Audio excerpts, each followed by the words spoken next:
Колькі зарабляе Ірына Абельская, якія дзіўныя заявы робіць Лукашенка, а таксама што вядома пра загадкавае знікненне паплечніцы Паўла Латушкі. Вітаем, сябры! Гэта наша Ніва і зараз мы ўсё вам раскажам.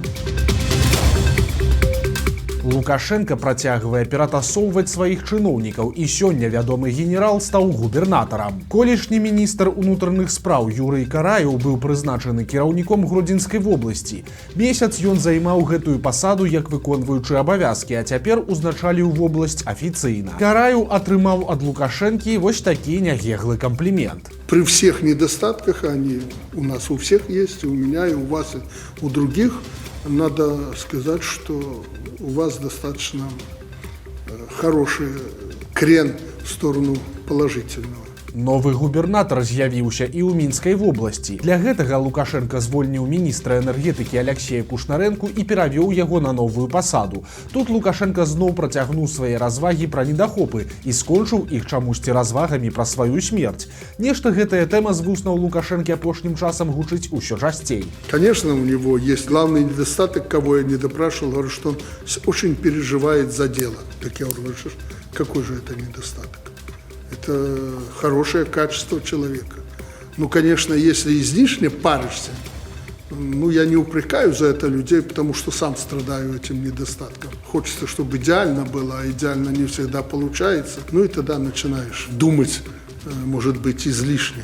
Поэтому, но тем не менее, мы жизнь должны отдать, наша жизнь ничто по сравнению с тем, что мы должны сделать для страны и для людей. Я, конечно, не хочу, чтобы Алексей там где-то погиб или умер не тогда, когда надо. Но, тем не менее, наша жизнь и моя, и ваша – это ничто по сравнению с людьми и с нашим государством.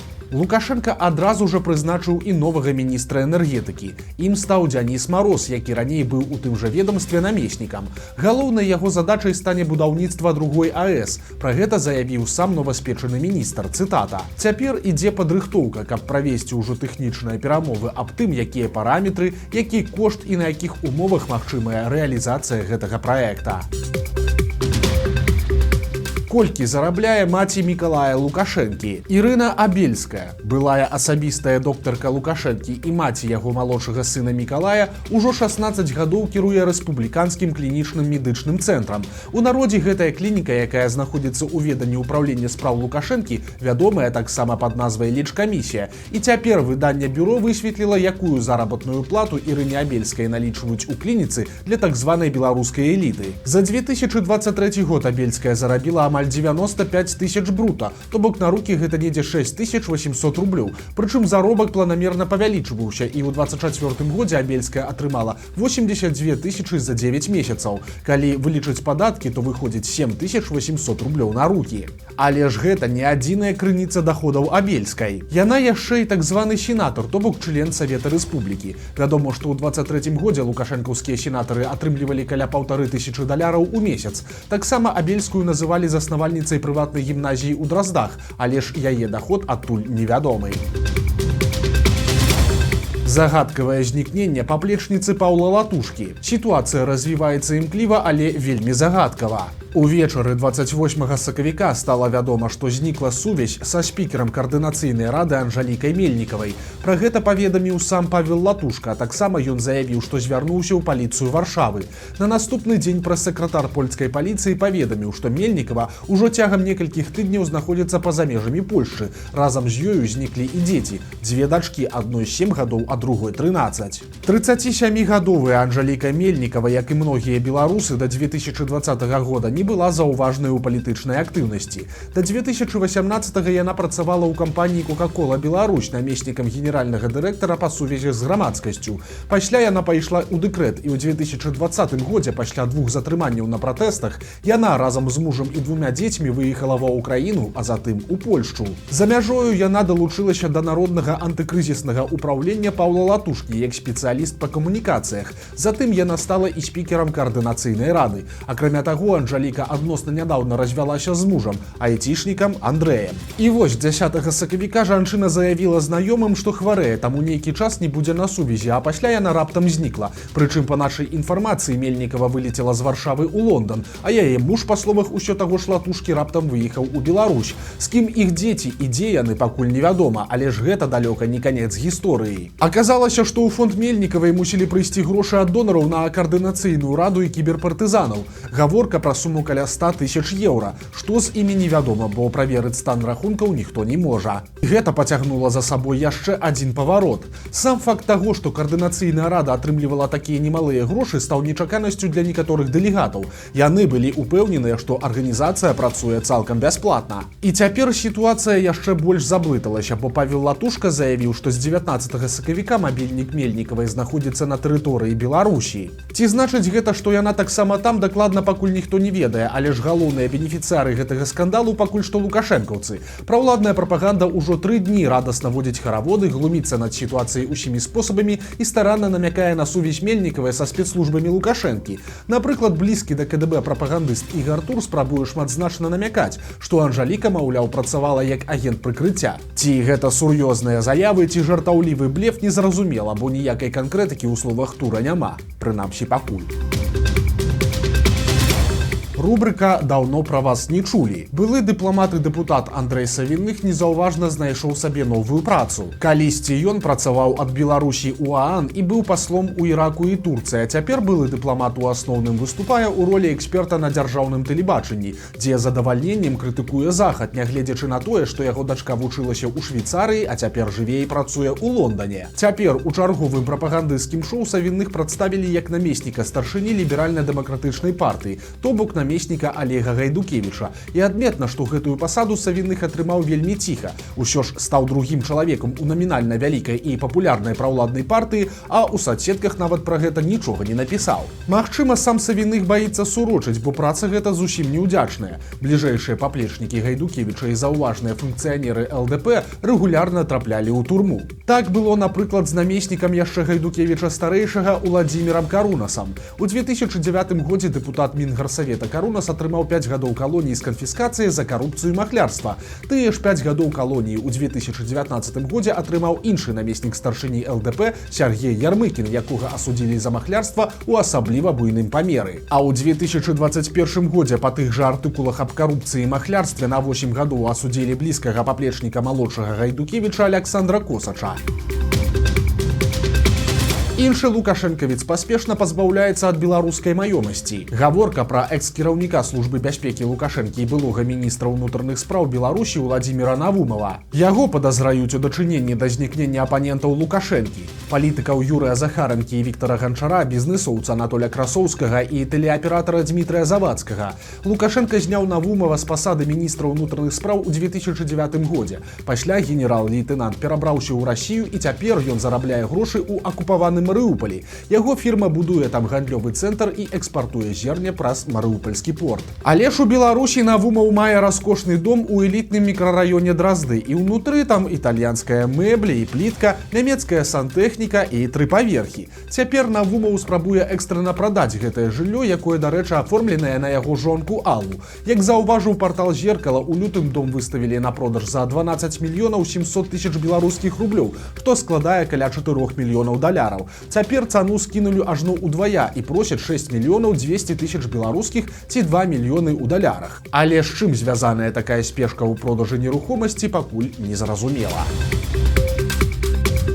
Стала вядома, за што пасадзілі вядомую даносчыцу. Вольгу Бондараву адправілі на 13 сутак арышту за нейкі рэпост. Пра гэта яе муж расказаў блогеру Андрэю Павуку, прычым ён мяркуе, што гэта было адмысловае рашэнне силовиков. Экстремистская статья перепостила или что? Короче, скорее всего, это было спланировано. Об этом надо было посадить ее специально. Они ловили ее, контролировали. Поэтому, скорее всего. Так что, подставили, что ли? Ну, скорее всего, да. Она клюнула, они пасли ее, и все, и Але ж Бондарова не адзіная прарасійская актывістка, якая аказалася за кратамі. 10 сутак арышту атрымаў і Сергей Лашкоў. Гэта чалавек, які прасоўвае ідэі рускага свету ў Віцебску. Непрыкметная бяда, пра якую беларускія ўлады ведаюць, хвалююцца, але працягваюць маўчаць. Усё больш беларусаў гіне на пажарах, і толькі за гэтыя выхадныя агонь забраў жыцці 8 чалавек. У Асіповіцкім раёне на пажары ў сваім доме загінула 90-гадовая пара. Прычына ўзгарання высвятляецца, але паводле папярэдняй версіі пажар мог узнікнуць праз трэшчыну ў комені печы. У Мсціславе ў агні загінуў 58-гадовы мужчына. Яго таксама знайшлі на папялішчы ўласнага дома. Не выключана, што да трагедыі прывяло неасцярожнае абыходжанне з агнём падчас курэння. Прычым у кастрычніку ён ужо звяртаўся па медыцынскую дапамогу з апёкамі, якія атрымаў у выніку неасцярожнага курэння. Цяпер жа ўсё скончылася трагедыяй. Яшчэ па адным чалавеку загінула ў Докшыцкім і Аршанскім раёнах Віцебшчыны, двое ў Шклоўскім раёне Магілёўскай вобласці. Яшчэ адзін беларус памёр у бальніцы Гомеля ад траўмаў, атрыманых пры пажары, што адбыўся 10 сакавіка. Тым часам выданне «Позірк» адзначае, што МНС заніжае статыстыку смяротнасці ад агню ў зводных табліцах, якія абнаўляе штодня. Так, напрыклад, з пачатку 25-го года ў Беларусі адбыліся 1925 пажараў. Дарэчы, за такі ж перыяд 24-го года пажараў налічылі 1391, то бок рост здарэнняў ажно на 38,5%. За гэты час, паводле статыстыкі МНС, агонь забраў жыцці 210 чалавек, аднак напярэдадні ведамства ў зводнай табліцы паведамляла толькі пра 206 загінулых. Паводле інфармацыі выдання, такія заніжэнні адбываюцца ўжо не першы раз. Але ж у пачатку сакавіка ў міністэрстве па надзвычайных сітуацыях прызналі, што ў Беларусі назіраецца, цытата, «сур'ёзная праблематычная сітуацыя з гібеллю людзей на пажарах». Асноўная прычына – гэта неасцярожнае абыходжанне з агнём, у першую чаргу звязанае з курэннем у стане алкагольнага ап'янення.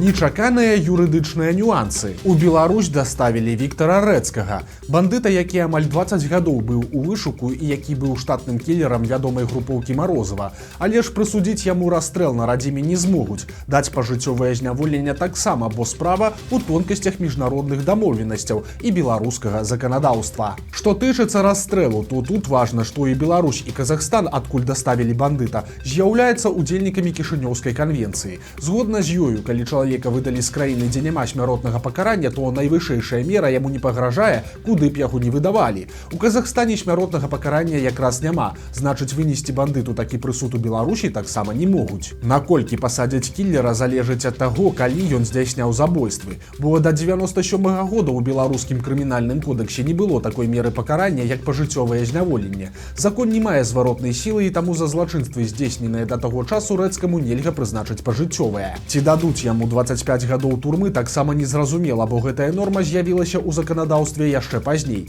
Цалкам магчыма, што кілер марозаўцаў атрымае ўсяго 15 гадоў калоніі. Прынамсі, так адбылося з яго калегам па бандзе Сергеем Дзербянёвым, якога знайшлі і затрымалі ў 2019 годзе ў расійскім Уладзівастоку. Падвыпіўшы Мінчук кінуў недакурак у вечны агонь на плошчы Перамогі. У выніку мужчыну затрымалі і цяпер будуць судзіць.